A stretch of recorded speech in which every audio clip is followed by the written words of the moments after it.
नमस्कार दोस्तों, enamel laboratories के एजुकेशनल यूट्यूब चैनल पे आपका स्वागत है। इस वीडियो में हम ये देखेंगे कि ग्लूकोज के किट को किसी भी सेमी ऑटो एनालाइजर के ऊपर किस तरीके से प्रोग्राम किया जाता है। इस वीडियो में हमने डेमोन्स्ट्रेशन पर्पस के लिए एनामल की ही किट को यूज़ किया है।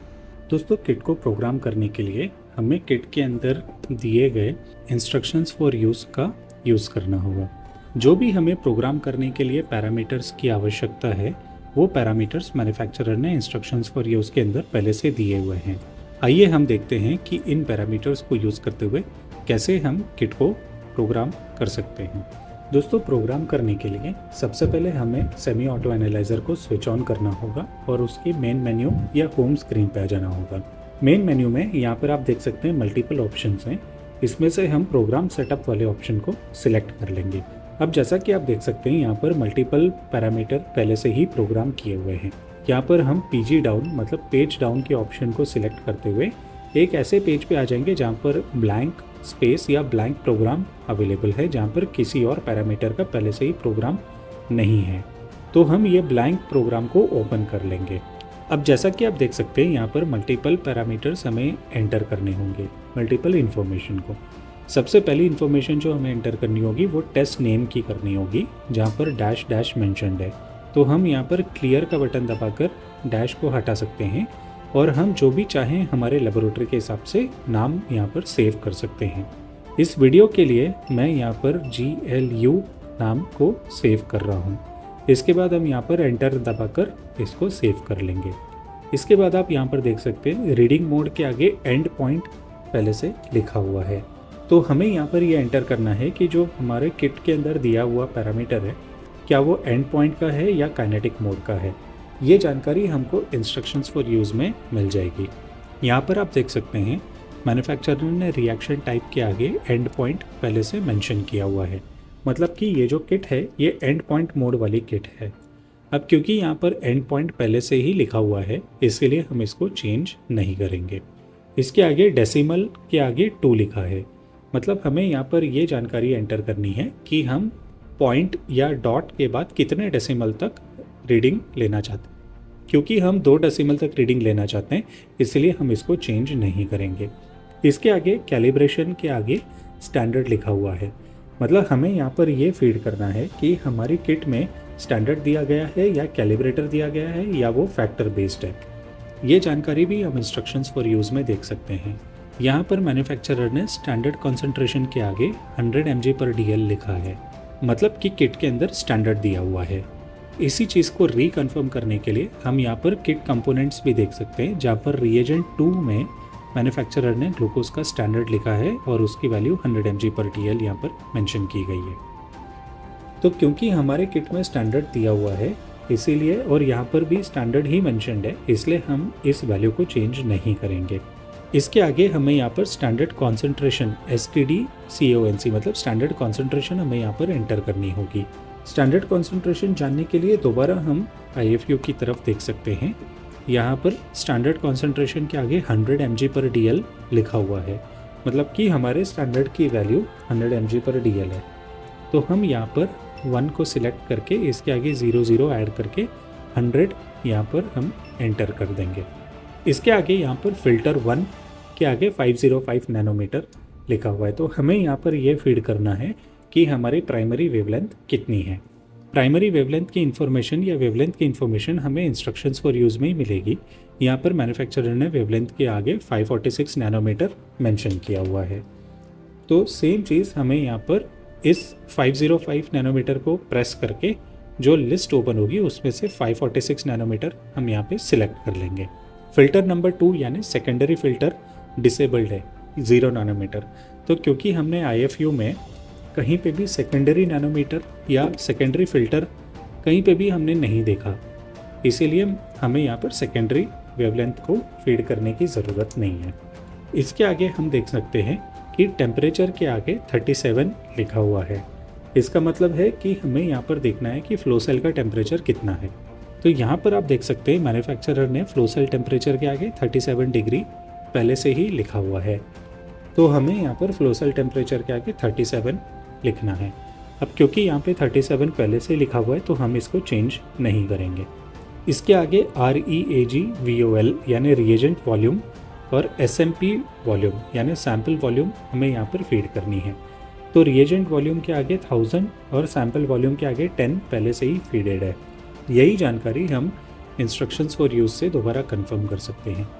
यहाँ पर मैन्युफैक्चरर ने रिएजेंट वॉल्यूम के आगे 1000 और सैम्पल वॉल्यूम के आगे 10 माइक्रोलीटर लेने के लिए कहा है। तो हमें यहाँ पर सॉफ्टवेयर में भी 1000 और 10 एंटर करना है। तो क्योंकि रिएजेंट वॉल्यूम के आगे 1000 और सैम्पल वॉल्यूम के आगे 10 पहले से ही फीडेड है, इसीलिए हम इसको चेंज नहीं करेंगे। अब हम यहाँ पर P डाउन यानी पेज डाउन का ऑप्शन सिलेक्ट करके नेक्स्ट पेज पे आ जाएंगे। अब जैसा कि आप देख सकते हैं यहाँ पर ASP वॉल्यूम यानी एस्पिरेशन वॉल्यूम मेंशन किया हुआ है 450 माइक्रोलीटर। तो दोस्तों अगर आप 1 ml के वर्किंग सॉल्यूशन में टेस्ट रन कर रहे हैं तो एस्पिरेशन वॉल्यूम 450 माइक्रोलीटर ठीक है, लेकिन कई बार हम 500 माइक्रोलीटर वर्किंग सॉल्यूशन में टेस्ट रन करते हैं। तो ऐसे केसेस में हम एस्पिरेशन वॉल्यूम को क्लियर करके 400 यहाँ पे मेंशन कर सकते हैं और इसको हम एंटर कर सकते हैं। अब यहाँ पर आप देख सकते हैं डिले टाइम के आगे 5 सेकेंड लिखा है। तो डिले टाइम हमारे लिए रेलेवेंट नहीं है दोस्तों, क्योंकि हम यहाँ पर एंड पॉइंट पैरामीटर को प्रोग्राम कर रहे हैं, लेकिन फिर भी हम एंड पॉइंट के लिए 5 सेकेंड का डिले टाइम रखते हैं। उसका रीज़न ये है कि कई बार हम इंक्यूबेशन रूम टेम्परेचर पे करते हैं रिएक्शन का, और हम एस्पिरेट करने के बाद जो हमने यहाँ पर फ्लो सेल का टेम्परेचर डाला है वो 37 डिग्री डाला है। तो जो हमारा एस्पिरेशन मिक्सचर है उसको 37 डिग्री पे आने में 5 से 6 सेकेंड का समय लग जाता है। तो इसलिए हम यहाँ पर 5 सेकेंड डालते हैं, ऑल्दो ये एंड पॉइंट पैरामीटर है। इसके आगे हम देख सकते हैं यहाँ पर यूनिट के आगे mg/dl मेंशन किया हुआ है। तो हमें यहाँ पर यूनिट्स लिखनी है। तो यूनिट की वैल्यू भी हम यहाँ पर IFU में देख सकते हैं। हमने पहले देखा था यहाँ पर स्टैंडर्ड कॉन्सेंट्रेशन के आगे है 100 mg/dl पहले से ही हमने देखी थी। तो जो भी यूनिट स्टैंडर्ड की है वही यूनिट हमको यहाँ पर एंटर करनी होगी। अब क्योंकि यहाँ पर पहले से ही mg/dl मेंशन्ड है, इसलिए हम इसको चेंज नहीं करेंगे। इसके आगे reaction direction REAC reaction DIR मतलब डायरेक्शन के आगे इंक्रीज लिखा हुआ है। अब क्योंकि ये एंड पॉइंट पैरामीटर है इसलिए हम इसको चेंज नहीं करेंगे। इसके आगे REF-H और REF-L लिखा हुआ है, मतलब कि रेफरेंस वैल्यू हाई की और रेफरेंस वैल्यू लो की। मतलब कि हमारे जो ग्लूकोज का पैरामीटर है उसकी रेफरेंस रेंज कितनी होनी चाहिए।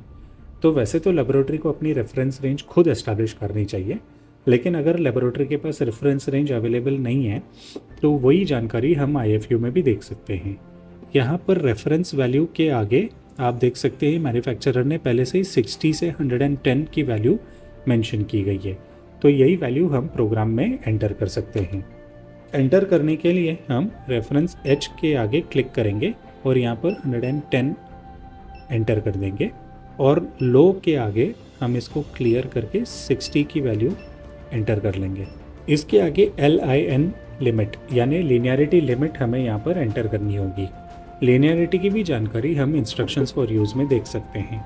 यहाँ पर मैन्युफैक्चरर ने लीनियरिटी के आगे 500 mg/dl पहले से ही मेंशन किया हुआ है। तो इसके लिए हमें यहाँ पर लीनियरिटी लिमिट के आगे 500 को एंटर करना होगा। तो यहाँ पर 1 को हम क्लियर करेंगे और 500 को हम यहाँ पर एंटर कर देंगे। इसके आगे REAG-ABS लिमिट यहाँ पे 0.3 मेंशन करी है, मतलब कि रिएजेंट एब्जॉर्बेंस लिमिट कितनी होनी चाहिए। ये जानकारी भी हम इंस्ट्रक्शंस फॉर यूज़ में ही देख सकते हैं। यहाँ पर मैन्युफैक्चरर ने ब्लैंक सेटिंग को रिएजेंट से करने के लिए कहा है, और जो ब्लैंक एब्जॉर्बेंस लिमिट है वो लेस देन 0.3 होनी चाहिए, मतलब कि रिएजेंट की ब्लैंक की जो लिमिट है वो 0.3 से कम आनी चाहिए एब्जॉर्बेंस। तो क्योंकि यहाँ पर पहले से ही 0.3 मेंशन्ड है इसलिए हम इस वैल्यू को चेंज नहीं करेंगे। इसके आगे REAC एब्जॉर्बेंस लिमिट यानी रिएक्शन एब्जॉर्बेंस लिमिट को 0 जो मेंशन्ड है उसको हम चेंज नहीं करेंगे, और कोएफिशिएंट A को जो 1 है उसको भी हम चेंज नहीं करेंगे। इसके आगे हम पेज डाउन पे जाएंगे और यहाँ पर कोएफिशिएंट B को जो 0 मेंशन्ड है उसको हम चेंज नहीं करेंगे। इसके आगे आप देख सकते हैं कि SDH, SDM और SDL और target H, target M, target L को यहाँ पर एंटर करना है। तो ये जो 6 वैल्यूज़ है ये हमारे क्वालिटी कंट्रोल सीरा की वैल्यूज़ है। तो 3 टाइप के क्वालिटी कंट्रोल सीरम मार्केट में अवेलेबल होते हैं, high value serum, medium value serum और लो वैल्यू सीरम।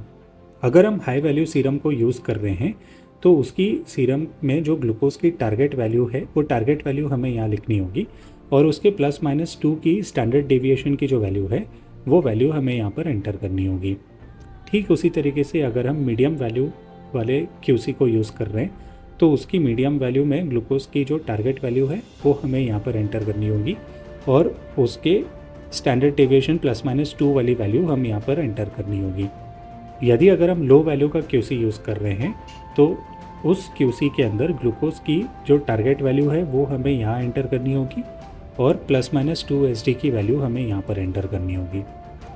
इसके बाद हम यहाँ पर होम पेज पे चले जाएंगे और जो भी हमें प्रोग्राम फीड करने के लिए जो इन्फॉर्मेशन डालनी है वो इन्फॉर्मेशन हम यहाँ पे डाल चुके हैं। प्रोग्राम को सेव करने के लिए हम यहाँ पर एस्केप दबाएंगे तो हमें मैसेज आएगा वांट टू सेव येस या नो, तो हम यहाँ पर येस के ऑप्शन को सिलेक्ट कर लेंगे। अब जैसा कि आप देख सकते हैं दोस्तों, यहाँ पर ग्लूकोज का प्रोग्राम सेव हो चुका है। यदि अगर हम ग्लूकोज का टेस्ट रन करना चाहते हैं तो हम यहाँ पर प्रोग्राम को ओपन कर लेंगे और यहाँ पर टेस्ट वाले ऑप्शन को हम सिलेक्ट कर लेंगे। तो इस तरीके से आप यहाँ पर जो सैंपल के एब्जॉर्बेंस हैं वो रीडिंग्स आप यहाँ पर ले सकते हैं। दोस्तों हम उम्मीद करते हैं कि वीडियो आपके लिए हेल्पफुल रही होगी। इसी तरीके से और एजुकेशनल वीडियोस के लिए आप हमारे चैनल को सब्सक्राइब कर सकते हैं और कमेंट सेक्शन में बताइए कि वीडियो आपके लिए कितनी हेल्पफुल रही। Thank you.